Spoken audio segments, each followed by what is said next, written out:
Hi, welcome to India's largest digital media network Suman TV. నేను ఈరోజు ఎరిట్ హాస్పిటల్స్లో ఉన్నాను. నాతో పాటు ఉన్నారు ప్రముఖ పల్మనాలజిస్ట్ ఫ్రమ్ ఎరిట్ hospital it's doctor Shubha Soujanya గారు. Hi ma'am. హాయ్ అండి. How are you doing ma'am? Good. Right. OSI చాలా కామన్ అయినా చాలా మందికి తెలీదు, తెలిసినా ఒప్పుకోరు. అసలు ఈ ఓఎస్ఏ అంటే ఏంటి ఫస్ట్ తెలియజేద్దాం. ఓఎస్ఏ అంటే అబ్స్ట్రక్టివ్ స్లీప్ ఆప్నియా అండి. దాన్నే లేమన్ టర్మ్ లో స్నోరింగ్ అంటారు, తెలుగులో మన గురక అంటారు. సో సహజంగా గురక అనేది లైట్ గా చాలా మంది పెడుతూ ఉంటారు. సో లైట్ గా పెడితే that is okay, you can consider it as normal. కానీ హెవీగా గట్టిగా కంటిన్యూస్గా పెడుతూ రాత్రంతా డిస్టర్బ్డ్ స్లీప్ ఉంటూ మన పార్ట్నర్కి కూడా స్లీప్ డిస్టర్బ్ చేస్తుంటే అది ఖచ్చితంగా అబ్స్ట్రక్టివ్ స్లీప్ ఆప్నియా అవుతుంది.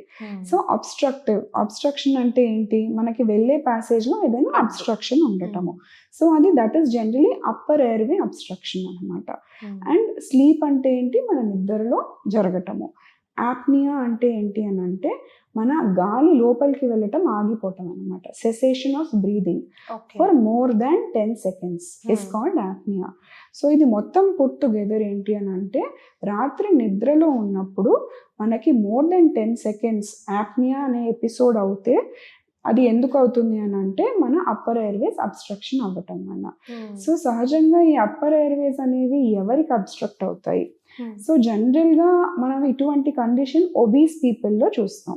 అంటే మన బిఎంఐ మోర్ దాన్ 30 ఉన్న వాళ్ళల్లో మనకి ఏమవుతుంది అని అంటే థిక్ ఫ్యాట్ మన నెక్ ప్యాడ్స్ ఉంటాయి అన్నమాట. జనరల్గా మన నెక్ మస్కులేచర్ కొంచెం గట్టిగా ఉంటుంది. సో అలాంటి వాళ్ళకి కొంచెం లూజ్గా, ఫ్లాబీగా, వీక్గా, లెస్ ఇలాస్టిక్గా ఉంటుంది అనమాట. సో మనం సుపైన్ పొజిషన్లో పడుకున్నప్పుడు ఏమవుతుంది అని అంటే ఆ నెక్ మస్కులేచర్ వెళ్ళి మన గాలి గొట్టాన్ని ఇక్కడ దాన్ని కొలాప్స్ చేస్తుంది అనమాట. సో దానివల్ల ఏమవుతుంది, మన ఎయిర్ ఎంట్రీ అనేది అబ్స్ట్రక్ట్ అయిపోతుంది.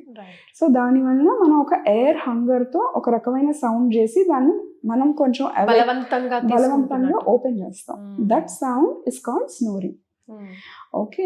సో ఈ ఒబెసిటీ అనేది మన థైరాయిడ్ పేషెంట్స్లో ఉంటుంది, పీసీఓఎస్ పేషెంట్స్లో ఉంటుంది, డయాబెటిక్స్లో, హై కొలెస్ట్రాల్ ఉన్న వాళ్ళల్లో, హైపర్ టెన్షన్ ఉన్న వాళ్ళల్లో, ఇటువంటి అందరిలో కూడా ఒకవేళ రాత్రిపూట స్నోరింగ్ అనేది అబ్జర్వ్ చేస్తే మనం అబ్జర్వ్ చేసుకోవటం కొంచెం కష్టం. సో మన పార్ట్నర్ని కానీ ఇంట్లో వాళ్ళని కానీ ఒకవేళ మనం గట్టిగా గురక పెడుతున్నామా లేదా అనేది మనం తెలుసుకుంటే అప్పుడు మనం we can even think of whether we have OSA or not.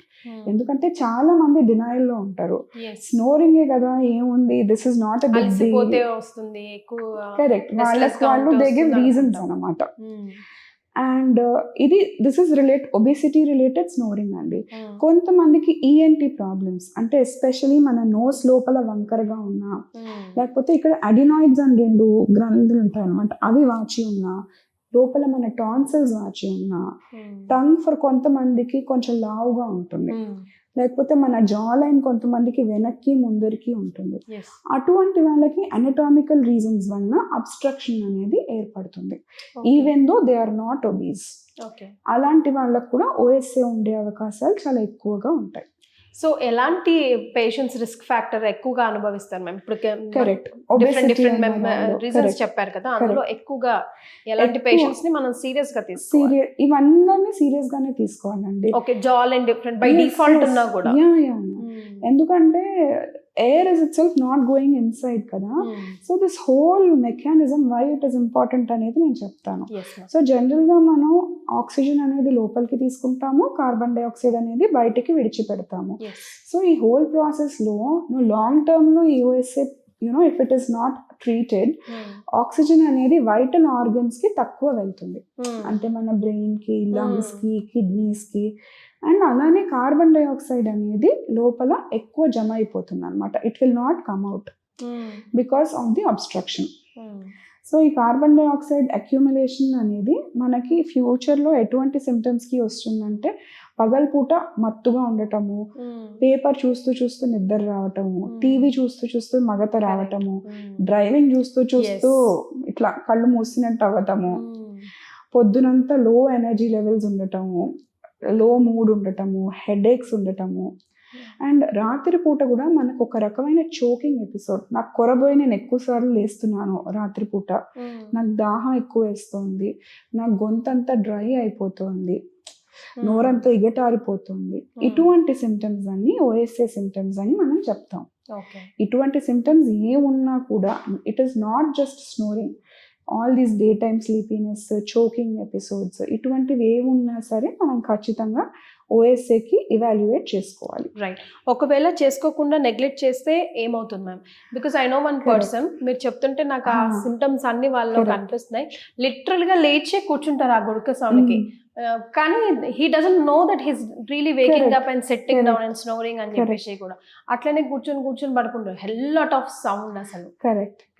So అలాంటివన్నీ నెగ్లెక్ట్ చేస్తే ఎలాంటి మిగతా డిసీజెస్ కి లేకపోతే ఎలాంటి ప్రాబ్లమ్స్ కి దారితీస్తుంది? సో లాంగ్ టర్మ్ లో చెప్పినట్టు ఆక్సిజన్ అనేది వైటల్ ఆర్గన్స్ కి తక్కువగా అందుతుంది. సో అలాంటి వాళ్ళకి ఏంటంటే హార్ట్ లో రిథమ్ డిస్టర్బెన్సెస్, అరిథ్మియాస్ వస్తాయి, లేకపోతే సడన్ హార్ట్ అటాక్స్ వచ్చే అవకాశాలు ఉంటాయి నిద్రలో. ఓకే, బ్రెయిన్ స్ట్రోక్స్ వచ్చే అవకాశాలు ఉంటాయి, ఆల్జీమర్స్ వచ్చే అవకాశం ఉంటుంది, అంటే మతిమరుపు వచ్చే అవకాశం ఉంటుంది. దాని తర్వాత మెంటల్ డిజార్డర్స్, డిప్రెషన్, చెప్పాను కదా, లో ఎనర్జీ, డిస్టర్బ్ స్లీప్, ఒక రకమైన యాంగ్జైటీ, పాల్పిటేషన్స్, ఇటువంటివి అన్ట్రీటెడ్గా మనం లీవ్ చేస్తే వస్తాయి. Okay, and which you should not leave it untreated because all these are life threatening. And this is a very very simple disease and which can be curable in all ways అన్నమాట. So అందుకని మనం ఎప్పుడు ఇటువంటి symptoms వస్తే you should go to a pulmonologist or an ENT specialist. Okay, to go and get your self evaluated. Okay, so ఎలా diagnose చేస్తారు ma'am ఇక్కడికి వచ్చిన తర్వాత? కరెక్ట్. సో జనరల్గా మనం వచ్చిన తర్వాత చెప్పాను కదా, మన బేసిక్ బాడీ మాస్ ఇండెక్స్, దాని తర్వాత ఈఎన్టీ డాక్టర్ దగ్గరికి వెళ్ళినప్పుడు మనము ముక్కు, గొంతు అన్ని టెస్ట్ చేయించుకోవాలి. ఇటువంటి ప్రాబ్లమ్స్ ఏమన్నా ఉంటే మనం దానికి తగ్గట్టు సర్జరీస్ చేయించుకోవాలి. ఎందుకంటే ఇవన్నీ anatomical problems. Okay, you have to only get corrected with surgery, nothing else can be done.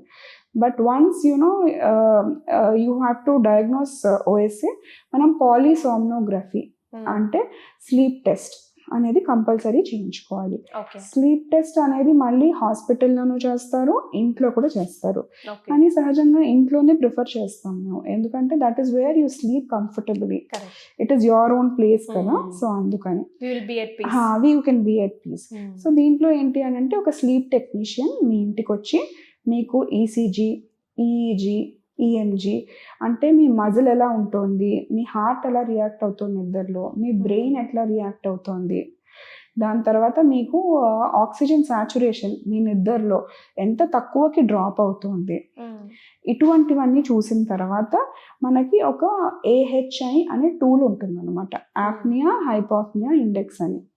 So ఆ ఇండెక్స్ని బట్టి మనకి మైల్డ్ ఓఎస్ఏనా, మోడరేట్ ఓఎస్ఏనా, సివియర్ ఓఎస్ఏనా అనేది తెలుస్తుంది. మైల్డ్ ఓఎస్ఏ అయితే మీకు 5 to 15 అనే నంబర్ ఉంటుంది. మోడరేట్ ఓఎస్ఏ అయితే 15 to 30 అనే నంబర్ ఉంటుంది. అండ్ ఒకవేళ సివియర్ ఓఎస్ఏ అయితే మోర్ దాన్ 30 ఉంటుంది.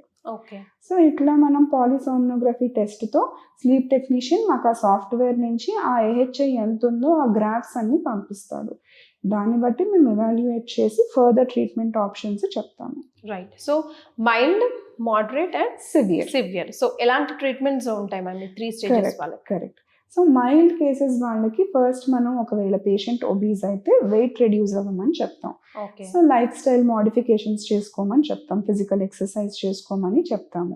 అండ్ ఒకవేళ పేషెంట్కి thyroid, BP, sugar, PCOS, so రకరకాల వల్ల ఒబేసిటీ ఉంటుంది కదా. సో ఆ అండర్లైన్ ఫ్యాక్టర్స్ మనం రికగ్నైజ్ చేసి వాటికి తగిన ట్రీట్మెంట్ అనేది స్టార్ట్ చేయాలి. ఒకవేళ once your hormonal balance is good, then you will automatically reduce weight because your metabolism improves. So ఇది మైల్డ్ ఓఎస్ఏ కేసెస్కి ట్రీట్మెంట్.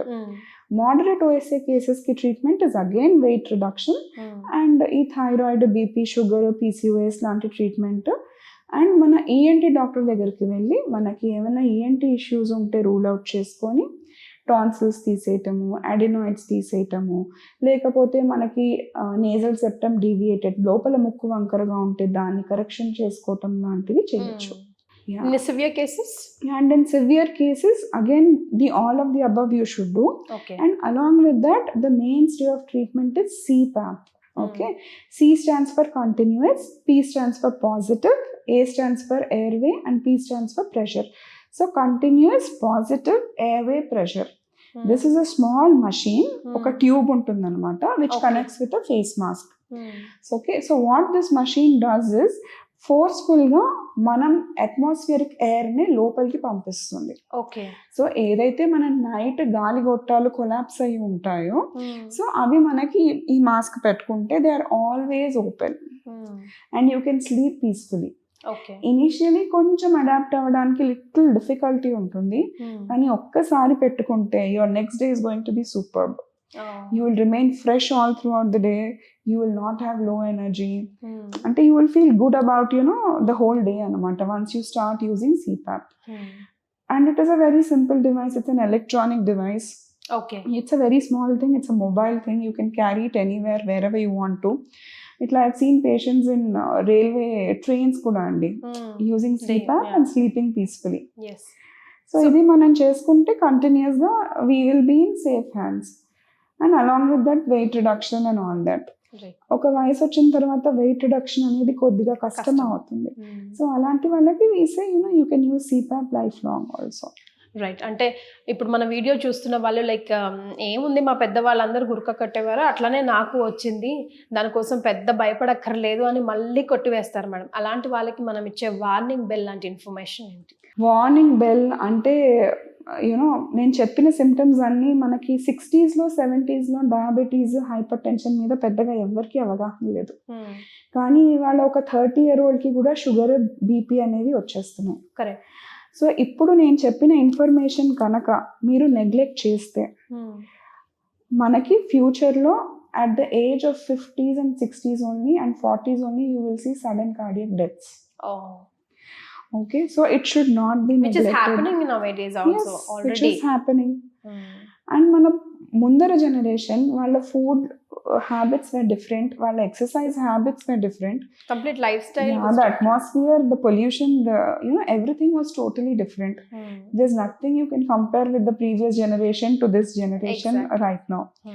సో ఇప్పుడు ఉన్న సిమ్టమ్స్ ఎవరికైనా, ఇప్పుడు సాఫ్ట్వేర్ ఎంప్లాయీస్కి కానీ, లేకపోతే నైట్ కాల్ సెంటర్స్లో పనిచేసే వాళ్ళకి కానీ, ఎవరికైనా స్లీప్ డిస్టర్బెన్సెస్ ఉండి, లేకపోతే గురక పెడుతున్నారు, డే టైం అంతా నాకు ఫాగీగా ఉంది, I'm not able to concentrate, లేకపోతే తూగొస్తుంది, మత్తు వస్తుంది అని తెలిసినప్పుడు ఖచ్చితంగా please get your self evaluated, because this is life dangering in long term. Right. So విన్నారు కదా, డాక్టర్ గారు చెప్తుంది ఏది నెగ్లెక్ట్ చేసే రోజుల్లో లేమండి. అట్లీస్ట్ కరోనా మనకి ఏం నేర్పించిందంటే అదైతే నేర్పించి వెళ్ళిపోయింది. But precautionary steps are always better. So మీకు ఇలాంటి ప్రాబ్లమ్స్ ఏ ఉన్నా కూడా ముందుగా వాటిని అడ్రస్ చేయండి. ఎనీవేస్ డాక్టర్ శుభ సౌజన్య గారు is already available. Thank you so much. Thank you so much. Thank you ma'am.